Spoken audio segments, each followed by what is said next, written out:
31. And back on January, or in January 2024, where did you live? With my mom. Resides with my mother. Your mother? Okay, with your mom. And then Harris. And without telling me the exact address, what street did you live on? Bedford. And do you have any children? Yes. How many kids do you have? 5. And do all your kids have the same dad? Yes. Who's their dad? Jarvis Butts. Mm-mm. And do you see Thank you. And you said your mom's name is Annette. Do you have any sisters? Yes, 2. What are their names? Kenyatta Harris and Marquita Harris. Or something else? Oh, there. Marquita is a twin. She's my twin, same age. Okay. And Kenyatta's older? Yes. Okay. Do you have any nieces or nephews? Yes. Do you know someone named Isaiah Harris? Yes. What's your relationship to her? My relationship to her, she is my niece. I'm her aunt. Okay. And whose daughter is she? My older sister is Kenyatta Harris. And did you have any nicknames for Isaiah? Yes. We all call her Tuda. And is that Tudda? Yes. And did Isaiah ever know Jarvis through you? Yes. And when did Isaiah and Jarvis first meet? When she was little, like age 2. And can you kind of describe the relationship between Isaiah and Jarvis? Should be just the uncle and the niece relationship, no more than that. With you? He will call or say, can he come see the kids, or the kids will ask, can he see their dad, and he will pull up either to my house where I used to live or at my mother's house. Y'all, what I can't understand is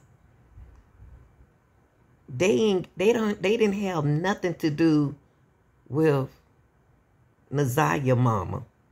She wasn't welcome to the house. But Jarvis was. Jarvis can come visit anytime he want to. But the Naziah mother couldn't.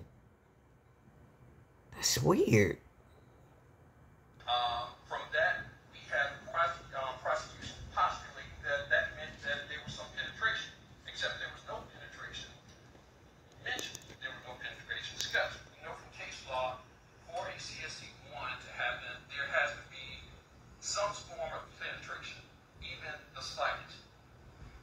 Case law also tells us if she testified that he were to force her underwear inside of her, that would be sufficient for penetration.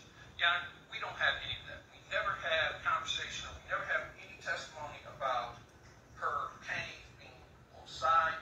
We never had any testimony about her panties being forced in her. We never had any testimony about anyone penetrating her.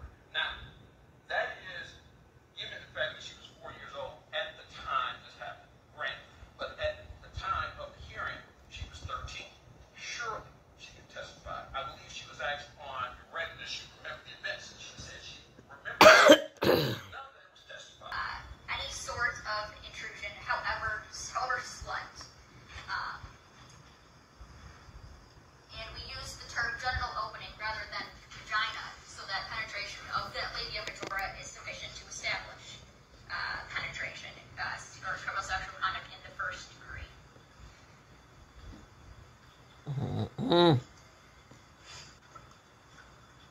The complaining witness testified that the defendant rubbed her on her bottom part where the pee comes out.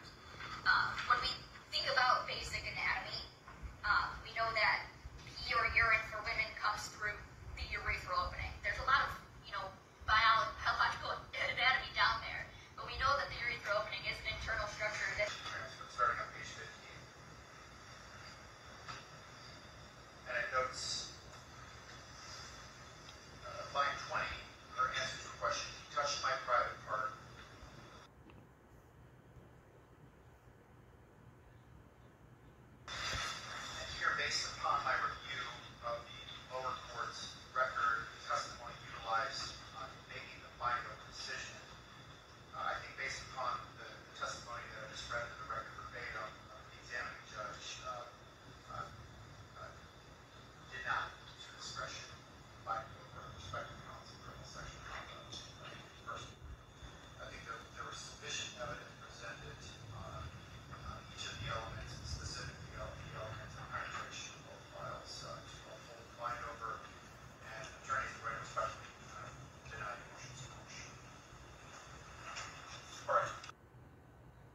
Period. Jobbers butts.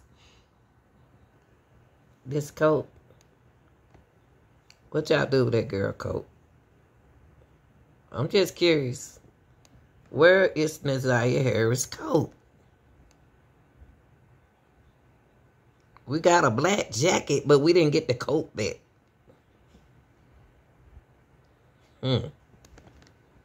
Where's the coat, Shannon Harris? Sweetie pie.